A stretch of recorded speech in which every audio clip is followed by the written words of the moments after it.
आज आपण चण्याची अशी चमचमीत भाजीची रेसिपी पाहणार आहोत, जी टिफिनला जर तुम्ही दिली तर टिफिन चाटून पुसून परत येईल एवढी जबरदस्त टेस्टी ही भाजी लागते. बनवायला खूप सोपी आहे, झटपट होते. त्यामुळे तुम्ही नक्की एकदा बनवून पहा, तुम्हाला ही खूप आवडेल. आणि जर रेसिपी आवडली तर चॅनलला लाईक्स, कमेंट्स आणि सबस्क्राईब करायला विसरू नका. सोबतच बेल आयकॉनवरतीही नक्की क्लिक करा, म्हणजे माझ्या नवीन रेसिपीची नोटिफिकेशन तुम्हाला पटकन मिळेल. ही भाजी बघू शकता, जबरदस्त टेस्टी लागते. पाहताच तोंडाला पाणी सुटलं असेल.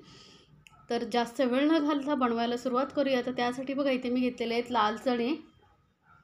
लाल चणे रात्रभर भिजत ठेवायचे आहेत, किंवा जर तुम्हाला वेळ नसेल तर रात्रीही तुम्ही सकाळी भिजत घालून रात्री उकडून ठेवू शकता. पटकन भाजी होईल. तर इथे मी कुकरमध्ये घालते चणे. 7-8 तास तरी भिजले पाहिजेत, म्हणजे व्यवस्थित शिजतात. आता यामध्ये घालूया पाणी. तर पाणी आपल्याला जास्त घालायचं नाही आहे, चणे डुबतील एवढंच पाणी घालायचं आहे. तर साधारण 1 ग्लास मी पाणी घातलेलं आहे. आता याला आपण कमीत कमी 5 ते 6 शिट्या काढून घेऊया, म्हणजे चणे व्यवस्थित शिजतील. तर चणे शिजत आहेत तोपर्यंत आपण छोटंसं एक वाटण करून घेऊया. तर त्यासाठी बघा 2 टोमॅटो घेतलेले आहेत. जास्त साहित्य पण लागत नाही, मस्त लाल टोमॅटोची घ्यायचे, कलर छान येतो. 7-8 लसणाच्या पाकळ्या घ्यायच्या. 1 इंच आल्याचा तुकडा घेतलेला आहे आणि 2 चमचे सुकं खोबरं घेतलेलं आहे. आता सुकं खोबरं नसेल तर मग ओलं खोबरं असेल तेही घेतला तरी चालेल, किंवा डेसिकेटेड कोकोनट येते मार्केटमध्ये तेही वापरला तरी चालेल.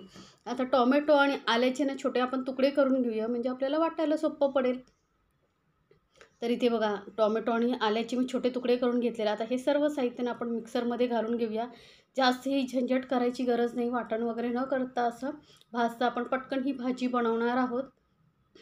आता हे वाटणही तुम्ही रात्री बनवून फ्रीजमध्ये ठेवू शकता, म्हणजे काय झटपट सकाळी फोडणी घालू शकता. चणे उकडून ठेवायचे, वाटण करून ठेवायचं, सकाळी फोडणी घालू शकता.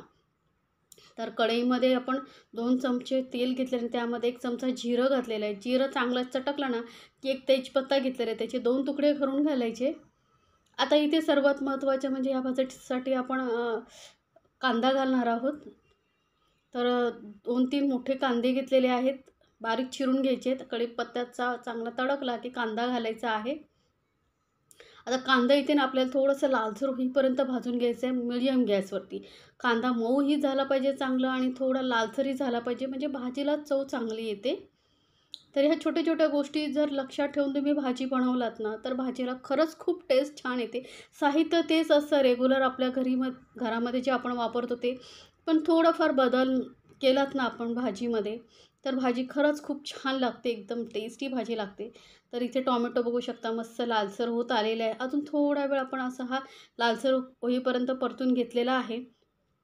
आता काय करायचं आपल्याला, यामध्ये घालायचं आहे टोमॅटो, आलं लसूण, आपण जी खोबऱ्याची पेस्ट करून ठेवली होती ही पेस्ट पूर्ण घालून घेतलेली आहे, चटणी पूर्ण घालून घेतलेली आहे. आता मीडियम फ्लेमवरती आपण ही चटणी चांगली परतून घ्यायची. कारण का माहिती आहे, टोमॅटो आणि आलं लसूण जर तुम्ही व्यवस्थित परतलात ना तेलावरती चांगलं मस्त, तर भाजीला चव छान येते.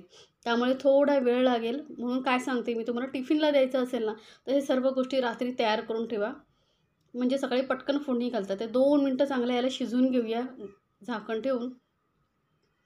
तर बघू शकता तेलही चांगलं सुटलेलं आहे आणि मसालेही चांगले परतले गेलेले आहेत. त्याचा पूर्ण कच्चेपणा निघून जाईपर्यंत आपल्याला ही टोमॅटो, आलं लसूण चांगलं शिजवून घ्यायचं असतं. चांगलं तेलावरती परतलं की भाजीला चव लक्षात ठेवा खूप छान येते. आता यामध्ये आपण थोडे हलके फुलके मसाले घालणार आहोत. तर 1 पाव चमचा एवढी हळद घालते, जास्त हळद घालायची नाही, पाव चमचा बस होते. आणि एक अर्धा चमचा इथे धने पावडर घालते, असेल तर घाला, नाही घातला तरी चालेल. एक अर्धा चमचा जे रेग्युलर आपलं लाल मिरची पावडर असतं ते घालते. इथे मी मालवणी मसाला घातलेला आहे, जे असतो तो तुम्ही घालू शकता. आणि अर्धा चमचा काश्मीरी लाल मिरची पावडर घालते, यामुळे कलर खूप छान येतो. ऑप्शनल आहे, नाही घातला तरी चालेल.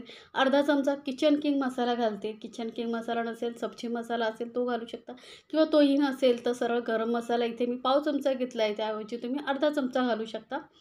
अगदी सोपं आहे. आता हे मसाले आपण ते चटणीबरोबर चांगले परत मस्त मिक्स करून घेऊया आणि छान असे परतून घेऊया तेलावरती. म्हणजे काय होईल, मसाल्यांचा जो कच्चेपणा काय असेल वगैरे तोही निघून जाईल आणि भाजीला चव सर्वात छान येईल. तर आणि आता इथे ना गॅस एकदम मंदवरती ठेवायची, लक्षात ठेवा, कारण मसाले वगैरे करपू शकतात. अजून आपण यामध्ये पाणी नाही घातलेलं आहे त्यामुळे. आता घालूया चवीनुसार मीठ. भाजी जे चण्याच्या हिशोबाने वगैरे आपण इथे मीठ घालायचं आहे. मीठ घालून परत व्यवस्थित आपण परतून घेतलेलं आहे. आता आपल्याला अजून थोडा वेळ मसाला परतवायचा आहे, तर लागू शकतो. पण काय करायचं, मिक्सर जारमध्ये थोडंसं पाणी घालायचं आणि ते इथे घालायचं. जास्त नाही, अर्धा कपपेक्षा थोडंसं कमी मी घातलेलं आहे, जास्त नाही. कारण जर जास्त पाणी घातलं ना, तर काय होईल, मसाले जसे आपल्याला शिजवायचे असतात ना, तसे शिजत नाहीत. त्यामुळे थोडंसं पाणी घालायचं की मसाले खाली करपू नयेत म्हणून. आणि परत याला आता कवर करून आपण 2-3 मिनटं परत वाफ देऊन घेऊया. या पद्धतीने जर तुम्ही खरंच भाजी बनवून बघितलात ना, तर जबरदस्त टेस्टी भाजी तयार होईल. तर आता मसाले 2-3 मिनटं चांगले तेलाबरोबर आपण मसाल्याबरोबर परतून घेतलेले आहेत. ग्रेव्ही छान अशी सुगंध एवढा सुंदर सुटलेला आहे ना, असं वाटेल की तुम्हाला आत्ताच खावा, एवढी जबरदस्त टेस्टी या भाजीला सुगंध सुटलेला आहे. पाहू शकता मसाले परत व्यवस्थित मिक्स करून घेतलेले. आता चणे चांगले उकडलेले आहेत, ते पूर्ण आपण घालून घेणार आहोत. तर इथे बघू शकता थोडंसंच पाणी आहे, तेही मी इथे वापरणार आहे. कारण ही भाजी ना थोडीशी अशी रसरशीत असेल ना, तर छान लागते. आता तुम्हाला किती ग्रेव्ही आहे, दाटसर हवी आहे, पातळ हवी आहे, त्यानुसार तुम्ही पाणी इथे ॲडजस्ट करू शकता. तर मला जास्त पातळ नको आहे, अशी रसरशीत दाटसर अशी हवी आहे. त्यामुळे मी थोडंसं पाणी घातलेलं आहे, जे आपण चणे शिजवताना वापरलं होतं ते. जास्त झालं पाणी तुमच्याकडून तर ते पाणी थोडे काढून ठेवू शकता, नंतर पाहिजे तर घालू शकता वरून. थोडीशी घालूया कोथिंबीर. आणि आता चणे घातलेले आहे, तर चण्यामध्ये सगळ्या मसाल्याचा फ्लेवर उतरला पाहिजे ना, त्यामुळे आपण फक्त 5 मिनटं या भाजीला झाकून परत शिजवून घेऊया. म्हणजे चणेही छान शिजले जातील, भाजीमध्ये सगळे फ्लेवर उतरतील चण्यामध्ये.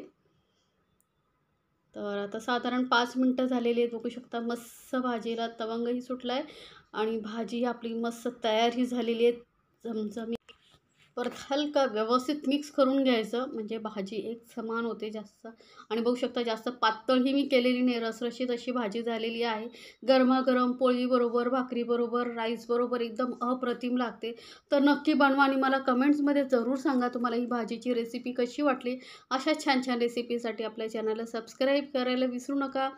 सोबतच बेल आयकॉनवरती नक्की क्लिक करा. टिफिनमध्ये जर तुम्ही ही भाजी दिलात ना, तर सर्व तुमची तारीफ करत राहतील. एवढी जबरदस्त टेस्टी ही भाजी लागते. तुम्हाला ही बघून समजली असेल की भाजी किती टेस्टी झाली आणि दिसायलाही खूप सुंदर आपली अशी भाजी दिसते. तर नक्की बनवा आणि आपल्या फॅमिलीसोबत एन्जॉय करा. गरमागरम अशी ही लाल चण्याची भाजी. या पद्धतीने तुम्ही छोलेही बनवून पाहू शकता, खूपच छान लागतात.